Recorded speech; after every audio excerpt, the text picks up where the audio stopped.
Salam Armada. Halo netizen, kita berjumpa kembali dalam Weekly News Armada RI edisi minggu ketiga di bulan November tahun 2024. Dan saya awali dengan menyampaikan sekilas informasi tentang KRI Raden Edi Martadinata 331. KRI Raden Edi Martadinata 331 berkedudukan di Koarmada 2 Surabaya, di bawah kendali operasi Panglima Koarmada 2, yang juga merupakan bagian dari jajaran Koarmada RI. Sehari-harinya KRI Raden Edi Martadinata 331 di bawah pembinaan Satuan Kapal Eskorta Komando Armada 2. KRI Raden Edi Martadinata 331 merupakan kapal kelas frigate di kelas Martadinata. Kapal ini dibangun di galangan kapal PT PAL Indonesia bersama galangan kapal Belanda, Demonskir Naval Shipbuilding. KRI Raden Edi Martadinata 331 dalam melaksanakan penugasan memiliki fungsi asasi peperangan anti udara, peperangan anti permukaan, dan peperangan anti kapal selam. Kapal yang memiliki bobot 2.365 ton ini juga dilengkapi berbagai sistem persenjataan, di antaranya meriam utama Oto Melara 76 mm, Super Rapid Gun, dan rudal Exocet MM40 Blok 3. Selain itu, kapal ini juga dilengkapi rudal anti serangan udara Mika dan rudal Therma SKWS DLT 12T guna mengacaukan sensor rudal musuh. Senjata lainnya dari kapal ini adalah torpedo A244S jenis ringan dan meriam Close-in Weapon System atau CIWS Millennium 35 mm. KRI Raden Edi Martadinata 331 sebagai salah satu kapal perang kebanggaan bangsa Indonesia. Selain melaksanakan berbagai misi penting di kawasan regional maupun internasional, juga melaksanakan kegiatan patroli dalam rangka menegakkan kedaulatan dan hukum wilayah perairan yurisdiksi nasional Indonesia. Informasi berikutnya bahwa Koarmada RI sebagai utama operasional bertugas menyelenggarakan operasi pertahanan keamanan matra laut dengan unsur yang dimilikinya dan jajaran di bawahnya. Setiap saat harus mampu melaksanakan tugasnya dengan baik, sehingga wilayah maritim Negara Kesatuan Republik Indonesia dalam keadaan aman dan terkendali. Selanjutnya bersama saya Serda Salsa kembali akan menyampaikan rangkuman berita sepekan dalam edisi Weekly News Koarmada RI minggu ketiga bulan November tahun 2024. Dan inilah berita selengkapnya. Selamat menyaksikan. Koarmada RI ikuti olahraga bersama sambut HUT ke-79 Korps Marinir TNI Angkatan Laut. Panglima Komando Armada Republik Indonesia Laksamana Madya TNI Dr. Denny Hendrata SEMM CRMP bersama Ketua Gabungan Jala Senasi Armada RI Nyonya Kiki Denny Hendrata mengikuti olahraga bersama dalam rangka menyambut hari ulang tahun ke-79 Korps Marinir TNI Angkatan Laut yang digelar di lapangan upacara Brigif 1 Marinir Kesatrian Marinir Hartono Cilandak, Jakarta Selatan. Pada olahraga bersama yang bertujuan membangun raga yang sehat, sekaligus sarana silaturahmi prajurit TNI Angkatan Laut ini dipimpin langsung Kepala Staf Angkatan Laut Laksamana TNI Dr. Muhammad Ali SEMM MT Ropsa dan Ketua Umum Jala Senasri Nyonya Vera Muhammad Ali. Kegiatan olahraga ini juga dimeriahkan panggung prajurit dan pelepasan secara simbolis 579 ekor burung jalak. Pada kesempatan olahraga ini, Kasal menyerahkan 18 unit kendaraan dinas kepada Komandan Korps Marinir Mayor Jenderal TNI Marinir Endi Supardi.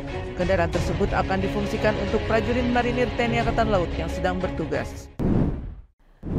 Kas Koarmada RI hadiri resepsi Hari Pasukan Bela Diri Jepang. Kepala Staf Komando Armada Republik Indonesia Laksamana Muda TNI Didong Rio Duto Purwo Kuncoro STM APM Terahan mewakili Panglima Komando Armada Republik Indonesia Laksamana Madya TNI Dr. Denny Hendrata STM CRMP menghadiri acara resepsi Hari Pasukan Bela Diri Jepang atau Japan Self Defense Force JSDF bertepat di Hotel Kempinski Menteng, Jakarta. Resepsi dihadiri oleh duta besar dari sejumlah negara, para pejabat pemerintah, Kementerian Pertahanan, dan pejabat TNI. Keberadaan hubungan antara JSDF dengan militer Indonesia sudah terjalin dengan baik dan diharapkan akan terus berperan aktif sebagai jembatan bagi penghubung pertahanan Jepang Indonesia di masa depan. Sementara itu, Duta Besar Jepang untuk Indonesia, Masaki Yasushi, dalam sambutannya menyoroti pentingnya pertukaran personel militer dengan Republik Indonesia sebagai jembatan terhadap hubungan pertahanan kedua negara.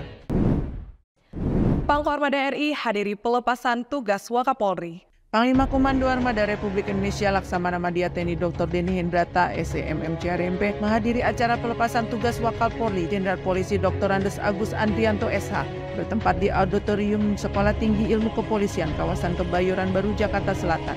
Jenderal Agus Andrianto selanjutnya akan menempati jabatan Menteri Imigrasi dan Pemasyarakatan setelah ditunjuk Presiden RI Prabowo. Acara pelepasan dipimpin Kepala Kepolisian RI Jenderal Polisi Listio Sigit Prabowo dan dihadiri jajaran petinggi TNI Polri. Prajurit Kormada RI terima sosialisasi umroh. Prajurit dan pegawai negeri sipil Komando Armada Republik Indonesia menerima sosialisasi berkaitan dengan pelaksanaan ibadah umroh dari PT Penyelenggara Umroh Smart Umroh Tour bertempat di Gedung Obesa Atmako Armada RI Jakarta. Kegiatan yang dibuka Wakil Asisten Personel Pangko Armada RI Kolonel Laut Taurus Rostiadi ini bertujuan untuk menginformasikan kepada prajurit dan PNS apabila akan melaksanakan ibadah umroh supaya cermat memilih perusahaan yang memberangkatkan umroh, jangan sampai tertipu. Selain itu juga diterangkan bagaimana sistem pembayarannya. Bersamaan sosialisasi umroh ini juga dilaksanakan perkenalan produk-produk PT Pegadaian serta jam tangan untuk olahraga dari PT Bimalco Mitra Utama.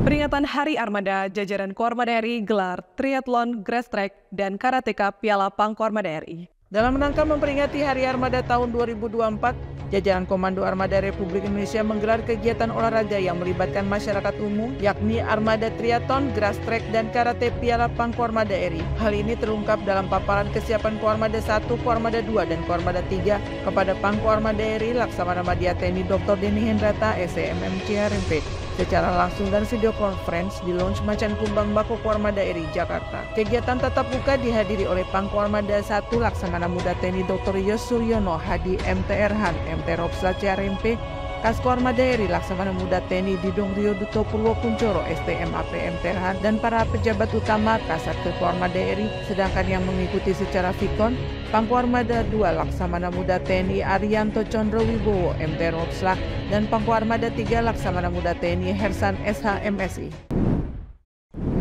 Kasko Armada RI pimpin rakor pengembangan padi salinasi. Kepala Staf Komando Armada Republik Indonesia Laksamana Muda TNI Didong Rio Duto Purwo Kuncoro STM APM Terhan mewakili Pangko Armada RI Laksamana Madya TNI Dr. Denny Hendrata SEMMC RMP memimpin rapat koordinasi pengembangan padi salinasi bertempat di Lounge Macan Kumbang Mako Armada RI Jakarta.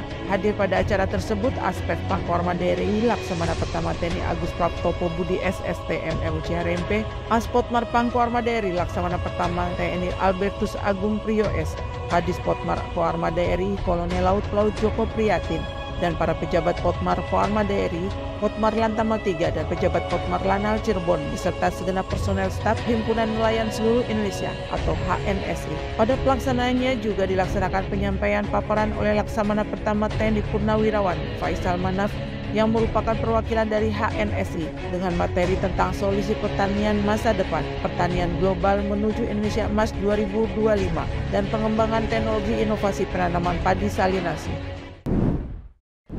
Kormada RI gelar sosialisasi pemuktahiran data personel secara mandiri. Komando Armada Republik Indonesia menggelar sosialisasi pemutahiran data personel secara mandiri yang pelaksanaannya dipimpin Wakil Asisten Personel Pangko Armada RI Kolonel Laut Taurus Rostiadi yang diikuti para personel Koarmada RI bertempat di Rupat Dismin Pers Koarmada RI Mako Koarmada RI Jakarta. Kegiatan sosialisasi ini bertujuan untuk memberi pemahaman kepada para pejabat personel berkaitan dengan pemutahiran data personel secara mandiri yang perlu disampaikan kepada pimpinan masing-masing di lingkungan Koarmada RI serta jajaran. Diharap pengisian data personel secara mandiri dapat berjalan secara efektif dan efisien sehingga dapat mendukung program kerja organisasi TNI Angkatan Laut. Kejuaraan Karate Piala Pangko Armada RI. Panglima Komando Armada Republik Indonesia Laksamana Madya TNI Dr. Denny Hendrata SEMMC RMP didampingi Pangko Armada 2 Laksamana Muda TNI Arianto Condro Wibowo MTR Opslak menutup kejuaraan Karate Piala Pangko Armada RI tahun 2024 bertempat di Dermaga Ujung Surabaya. Turnamen karate yang digelar Koarmada 2 dalam rangka memperingati Hari Armada tahun 2024 ini sebagai wujud jajaran Koarmada RI dalam pembinaan karakter bangsa dan prestasi generasi muda Indonesia serta prajurit TNI Polri. Kegiatan ini juga untuk memasyarakatkan olahraga karate sekaligus mencari bibit-bibit atlet karate. Kejuaraan karate ini diikuti 2.000 karateka muda hingga senior. Sedangkan kategori yang dipertandingkan dalam kejuaraan nasional karate Piala Pangko Armada RI tahun 2024 antara lain Open Turnamen, TNI Polri, Veteran atau Master dan Festival. Ya netizen, demikian berita yang tersaji dalam edisi Weekly News Kormada RI minggu ini, sekaligus menutup perjumpaan kita. Terus ikuti informasi seputar kegiatan Kormada RI hanya di akun resmi Kormada RI. Kormada RI mempersatukan kekuatan laut Nusantara. Eka pada Banda Jala Nusa, Maritim Jaya Indonesia Maju, Jales Veva Jaya Mahe.